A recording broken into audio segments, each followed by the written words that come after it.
नमस्कार, मैं आचार्य आलोक आपका फिर से स्वागत करता हूँ। कल लक्ष्मी पूजा थी, सभी लोगों ने लक्ष्मी की जरूर पूजा की होगी।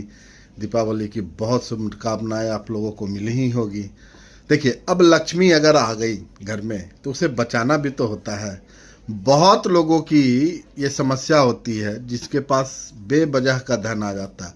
अष्टम भाव का धन जब आता है या फिर ऐसा धन जो आता है जो आपके हिस्से का नहीं हो, घूस का हो, चोरी का हो, स्मगलिंग का हो, या फिर आपने कर चुराया हो, ऐसी स्थिति में उस धन को बचाना भी जरूरी होता है। तो वो नैतिक रूप से तो ठीक नहीं ही होता है, लेकिन कुंडली में ऐसे योग होते हैं कि ऐसे धन जो है वो या तो चोर के द्वारा लूट ली जाती है।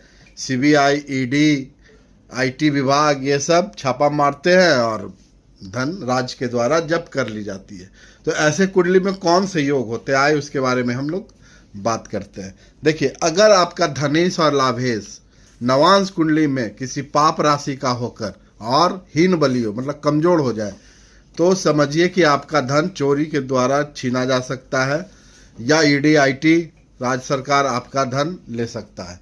पाप ग्रह से युक्त हो तो बहुत संभावना है, लेकिन इसमें अष्टम भाव बलवान होना चाहिए, क्योंकि बहुत सारा धन आपके पास रहेगा तभी तो ईडी और आईटी आपके पास आएंगे।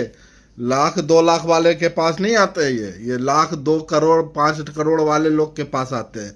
तो नौकरी करने वाले के पास अगर है, अगर आप नौकरी करते हैं और 5 करोड़ के मालिक हो गए तो इट मीन्स आपके पास जायज धन नहीं है। सावधानी बरतना बहुत जरूरी है, और अगर कुंडली में ऐसे योग है तो आपके धन चले जाएंगे।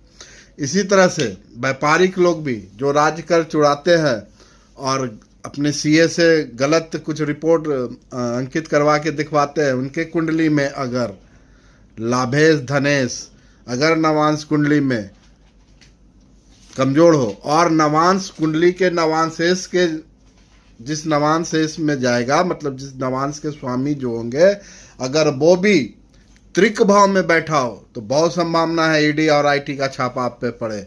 आपकी नाम धनिक में तो आएगा ही, क्योंकि पैसा तो रहेगा तभी तो छापा पड़ेगा, लेकिन आपके यहाँ राजा के द्वारा ईडी, आईटी, सीबीआई छापा मार सकते हैं। तो घूसखोरी का पैसा मत रखिए घर में।